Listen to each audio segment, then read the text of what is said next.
கதிர், காஞ்சிபுரத்துல இருந்து பெங்களூருக்கு பஸ் இருக்கு. டிக்கெட் நான் உனக்கு ஷேர் பண்ணிருக்கேன். 10 மணிக்கு பஸ். அதே போல அங்கிருந்து வரும்போது எனக்கு கால் பண்ண, ரிட்டர்ன் டிக்கெட் அனுப்பி வைக்கிறேன். இந்தாண்ணா ஸ்லீப்பிங் கோச்சா புக் பண்ணு. கதிர், இதுவா பெங்களூருக்கு போனோமா, சொந்தக்காரங்களுக்கு பத்திரிக்கை கொடுத்தோமான்னு சட்டு புட்டுன்னு வேலையை முடிச்சிட்டு சீக்கிரமா கிளம்புங்க. வெட்டியா சுத்திட்டு இருக்காதீங்க, இங்க நிறைய வேலை. ரங்கா, சொந்தக்காரங்க வீட்டுக்கு மட்டும் பத்திரிக்கை கொடுத்தா போதுமா? அங்க நர்மதா வீடு இருக்குல்ல, அவளுக்கு ஒரு பத்திரிக்கை கொடுத்துட்டு வந்துடுறோம். சரிப்பா, அதுக்காக அவங்க வீட்லயே உட்காந்துருக்க போறீங்க? அங்கேயும் டக்குன்னு கொடுத்துட்டு கிளம்புங்கன்னு தான் சொல்லிக்கிட்டு இருக்கேன். பண்ணிட்டு மா, ஏமா டென்ஷன் ஆகுற? நாங்க வந்துருவோம் சீக்கிரமா. அவ வீட்டுக்கு போறது முக்கியம். ஏங்க, ஏதோ பெங்களூர்ல பந்து போற வரவங்கள கல்லல் அடிக்கிறதா சொல்றாங்க. நீங்க இந்த சமயத்துல போறேன்றீங்க. காலையில பேப்பர் பார்த்தேன், அப்படி ஒரு செய்தியே இல்ல, சும்மா உளறிக்கிட்டு இருக்க. எனக்கு என்ன தெரியும்? காலையில கோயில்ல பேசிட்டாங்க.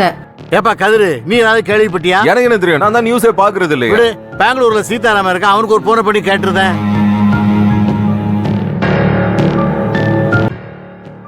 கடவுளே, ஆமா பந்துன்னு சொல்லிடணும்.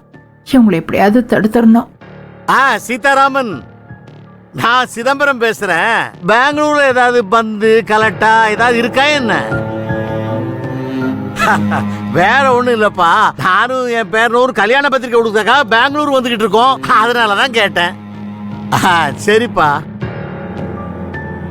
டேய், பெங்களூர்ல கலெக்டாவும் இல்ல பந்தும் இல்ல, சும்மா வாயில வந்தபடி எல்லாம் உளறிட்டு இருக்க. நீ எல்லாம் எடுத்து வச்சிட்ட, நீ போய் என் தைலத்தை எடுத்துட்டு வா. என்ன தைலம்? அதான் வயசான காலத்துல முட்டி வலி வந்தா தேப்பாங்களே அந்த தைலம். கேட்டாங்க, சும்மா உளறிக்கிட்டு. ஐயோ, இந்த பந்து விஷயம் சொதப்பிடுச்சே. இப்ப என்ன பண்ணலாம்? இந்த ராஜசிங்கத்தை வச்சுதான் ஏதாவது நம்ம பண்ணணும். இருக்க மாட்டேங்க. முடிஞ்சா அந்த நர்மதா வீட்டுக்கு நீங்க மட்டும் போய் பத்திரிக்கை கொடுங்க. இவனை விட்டுட்டு போங்க. அவனை எப்படிமா விட்டு போக முடியும்? ரெண்டு பேரும் ஒன்னா தானே போய் கொடுக்க முடியும்.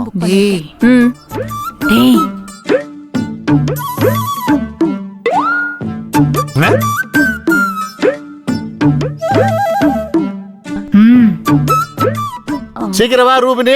நான் டிக்கெட் உனக்கு இல்ல, ஒழுங்கா புக் பண்ணு. இது வேண்டாம், எல்லாம் சரியா ஒழுங்கா இருக்கு. பாரு.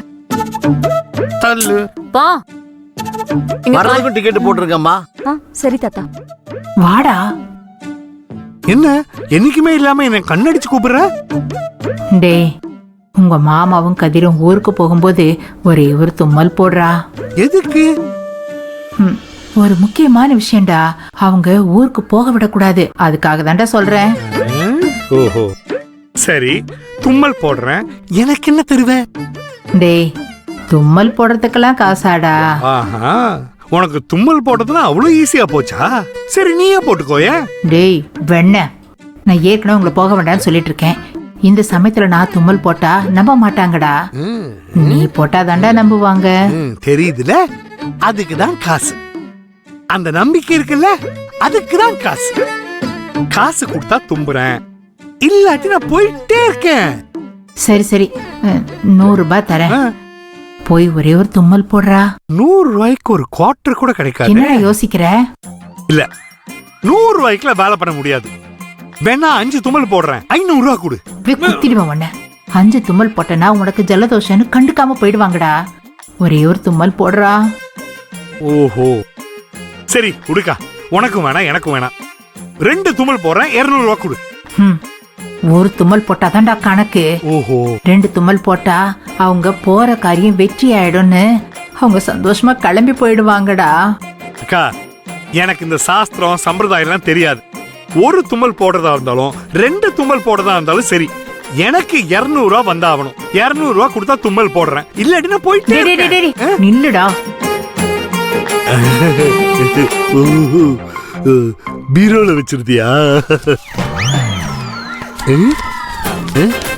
என்னடா பண்ற? செக் பண்றேன். இல்ல, என் நேரம். ஆமா, எல்லாருக்கும் ஒரு நேரம் வரும். அந்த நேரம் இப்ப எனக்கு வந்திருக்குது. டேய், ஒழுங்கா தும்மல் போடுறான் ராசா. எப்படி தும்புறன் மட்டும் பாருங்க. வட்டுமா? ஒழுங்கா பண்ணு. சரிங்கம்மா. ஏமா, அந்த சின்ன பாட்டில் எடுத்துட்டு வரதுக்கு இவ்வளவு நேரமா? அதனாலதான் இவ்வளவு நேரம் ஆச்சு. ஏப்பா, நீ உள்ள வைப்பா. சரிம்மா, நாங்க கிளம்புறோம்.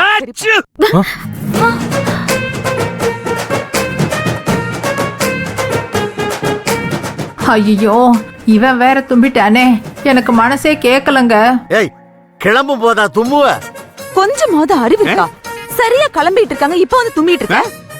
தும்மல் வேணா நான் கையில வச்சு சுத்திட்டு இருக்கிறேன், அதுவா வருது. இந்த தும்மல், விக்கல், இருமல், பசி, கொட்டாவி, தூக்கம் இதெல்லாம் தானா வர்றது. ஏன் வரலன்னு கேட்கவும் முடியாது, ஏன் வந்தேன்னு கேட்க முடியாது. அப்பா, தாத்தா நீங்க வாங்க நம்ம கிளம்பலாம். அவங்க சும்மா உளறிட்டு.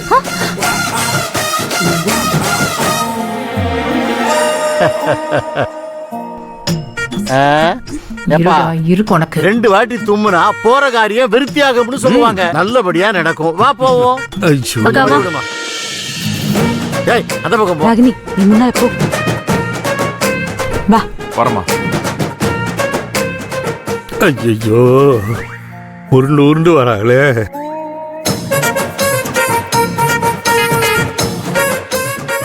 ஏண்டா, ஒரு தும்மலோட நிறுத்துன்னு சொன்னா 2வது தும்மலம் போட்டு ஓட்டத்தை கலைச்சு விட்டுட்ட. முதல் தும்முளுக்கு தான் நான் பொறுப்பு, 2வது தும்மல் அதுவா வந்துருச்சு. நான் என்னக்கா பண்ணுவேன்? ஏய், சீ.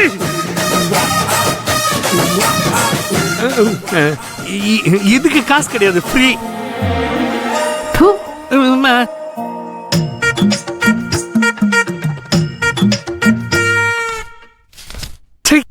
ஒரு 200 ரூபா காசுக்கு எவ்வளோ மானக்கேடு. இன்னைக்கு நைட்டுக்கு கரெக்ட் பண்ணியாச்சு.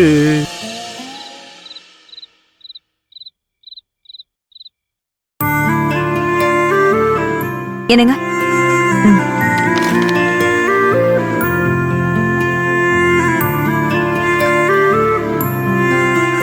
மாலதி, இன்னைக்கு ஃபங்க்ஷன் வருஷம் பிரமாதமா நடத்தினால. ஆமாங்க, அவ ஒவ்வொரு விஷயத்தையும் பார்த்து பார்த்து பண்றா. செம்மையா பிளான் பண்றா. நம்ம அருணுக்கு சரியான ஜோடிதான். அருணை கட்டி இழுத்துட்டு போயிருவான்னு தான் தோணுது. அதுலயும் அந்த ஏவி ரொம்ப பிரமாதமா இருந்ததுல.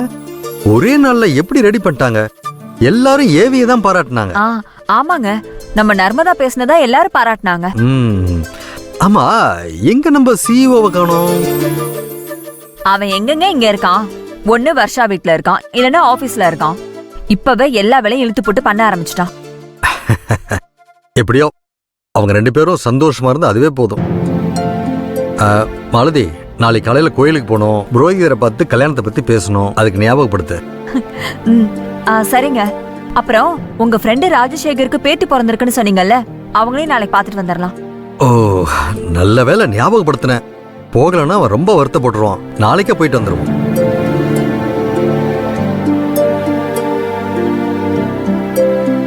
நர்மதா, நர்மதா. அப்பா, என்னடாமா, நாங்க பாட்டுக்கு பேசிட்டு இருக்கோம், நீ போனை பாத்துட்டு இருக்க.